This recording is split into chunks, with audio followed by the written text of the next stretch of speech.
mãe, eu tenho que resolver, seja lá o que for. Tenho que alimentar meus filhos, tenho que cuidar do que faço, mesmo que eu esteja morta de enxaqueca, sem dinheiro, esteja chovendo, tanto faz. Porque aos pais temos que considerar-lhes a dor, a economia e tudo mais. Eles sabem que temos o privilégio de serem homens. Bem-vindas ao programa Estrela do Dia. Meu nome é Juliana Mestre e hoje estarei com a minha colega Maria Paula Ojos falando sobre um dos graves problemas que afetam as mulheres de nosso país: o não comparecimento dos pais em suas responsabilidades alimentares com seus filhos. Comecemos então por quantificar o problema com algumas estatísticas. Exatamente, Juliana. As mães chefes de família constituem 86% das famílias monoparentais do país, o que representa 19% de todos os agregados familiares, segundo o Departamento Administrativo Nacional de Estatística, DANE. O que ouvimos foi o depoimento de Avril Rojas, mãe que é a chefe da família. Ela tem 24 anos e artista, e mãe de 2 filhos de 3 e 5 anos. Eles moram na aldeia La Bananeira, em La Florida, município localizado na bacia média do Rio Otuno. Há 2 anos, Abril separou-se do companheiro que agora não responde com o pagamento da pensão alimentícia, nem com as tarefas de cuidado que lhe competem.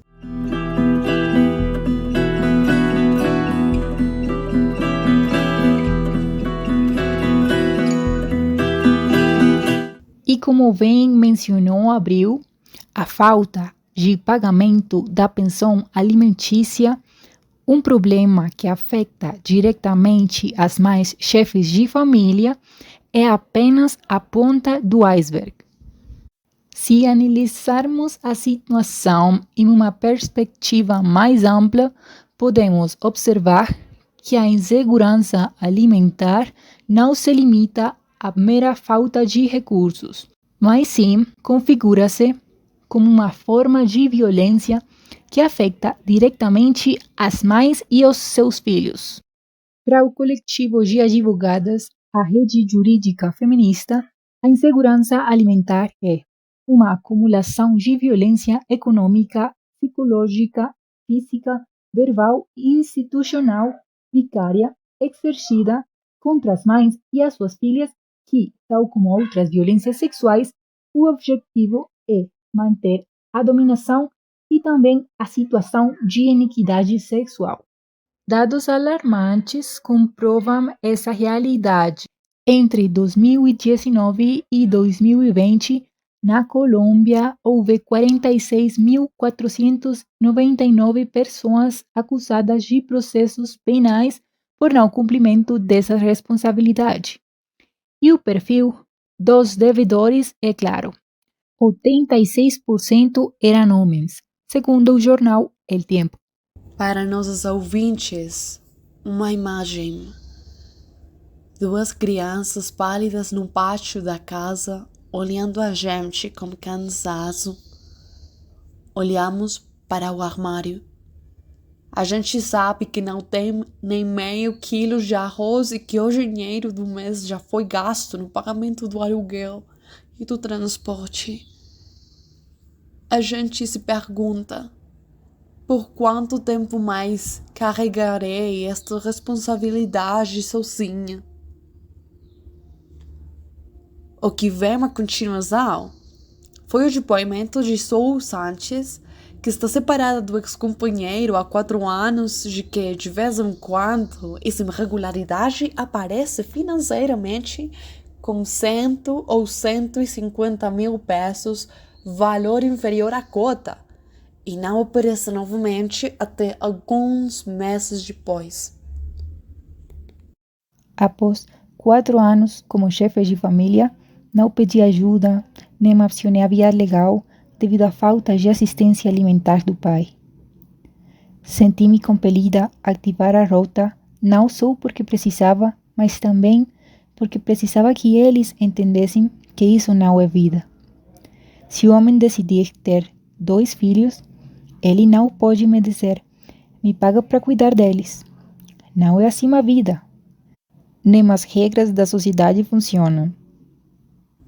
Dentro da conciliação da ação, só incluiu a exigência de que o pai cuidasse dos filhos 40% do tempo, por entender que era necessário que ele assumisse seu papel paterno junto aos filhos. Com menos peso nas tarefas de cuidado, teria mais autonomia. Autonomia que, como mulher e mãe, merece.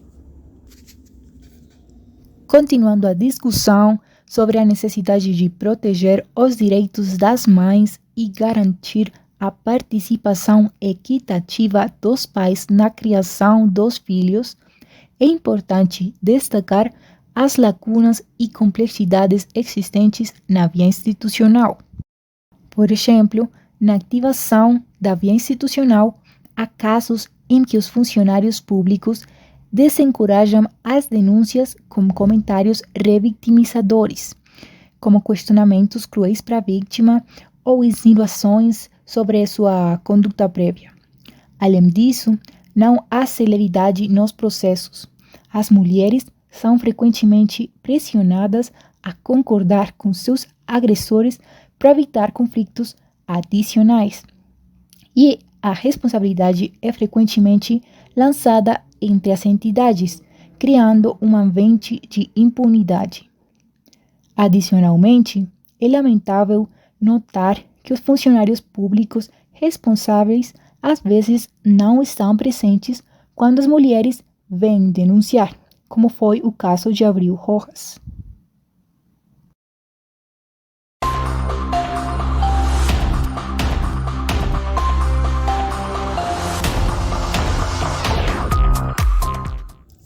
Tá, Juliana, já sabemos de que problema estamos falando e temos exemplos de depoimentos de mulheres na Colômbia que passaram por problemas de insegurança alimentar. Eu quero saber qual é a sua opinião. Diante do cenário apresentado e dos depoimentos, minha opinião é de profunda preocupação e indignação. O depoimento de Abril Rojas, por exemplo, é como um soco no estômago.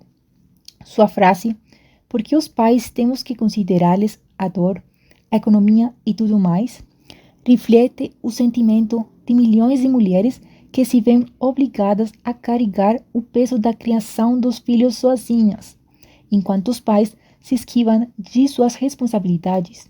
É inaceitável que as mães chefes de família enfrentem tantas dificuldades e sejam sobrecarregadas com a responsabilidade de prover o sustento e cuidado dos filhos, enquanto os pais muitas vezes se eximem de suas responsabilidades. A falta de pagamento da pensão alimentícia é apenas uma manifestação dessa desigualdade de gênero arraigada em nossa sociedade, que perpetua a violência e a injustiça contra as mulheres e suas famílias.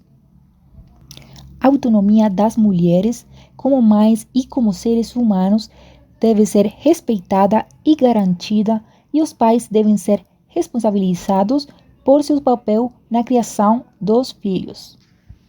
Acho que é fundamental que o Estado colombiano tome medidas drásticas para combater esse problema. As leis que protegem os direitos das mulheres e das crianças precisam ser fortalecidas e aplicadas com rigor.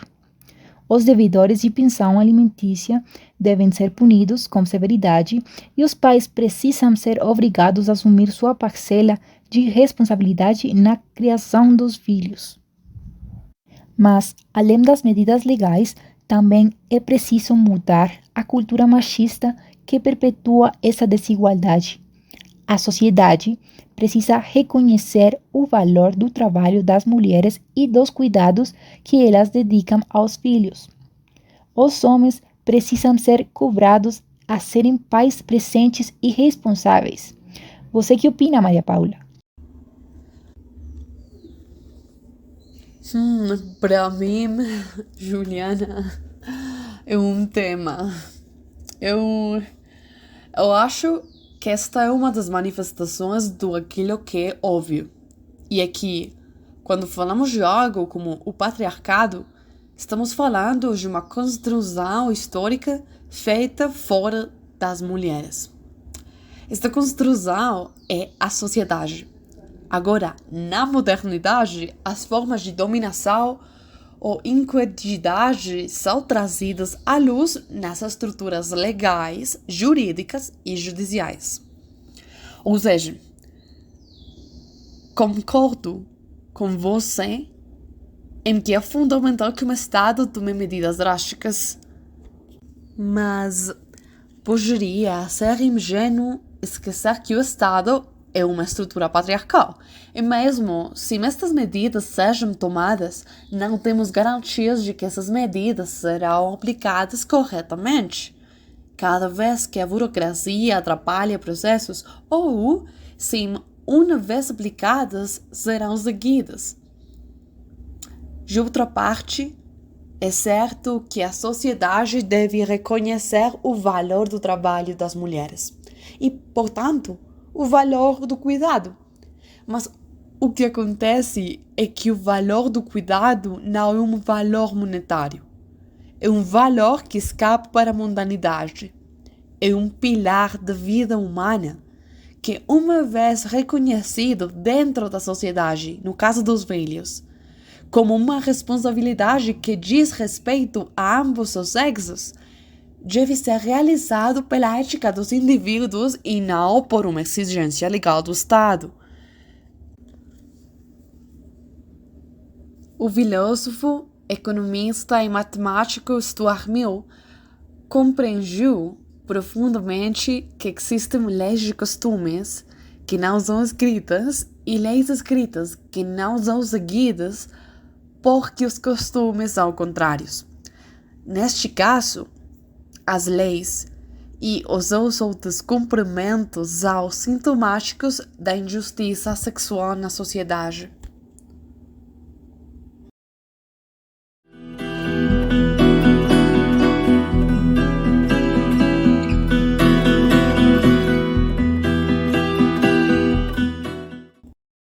Portanto, o direito à assistência alimentar é vital para crianças e mais chefes de família. Este recurso deve incluir apoio econômico à saúde, vestuário, habitação, educação, recreação e tudo o que for necessário ao desenvolvimento integral das crianças e adolescentes. É um direito crucial que tem grandes e graves implicações quando não é protegido e garantido pelo Estado, e que é violado todos os dias, principalmente por pais do sexo masculino. Para mim, o passo zero é se informar. E o primeiro passo depende das perguntas que podemos fazer a nós mesmos, aos homens, nossos colegas, e as disposições para cultivar uma comunidade entre nós, as mulheres. Então, para finalizar a nossa estrela do dia, gostaria de fazer uma pergunta ao nosso público. Levando em conta tudo o que falamos hoje, que é apenas a ponta do iceberg, o que você acha que pode ser feito para resolver essa situação? Se você acha que é possível, e se não, também gostaríamos de saber sua opinião aqui na Estrela do Dia.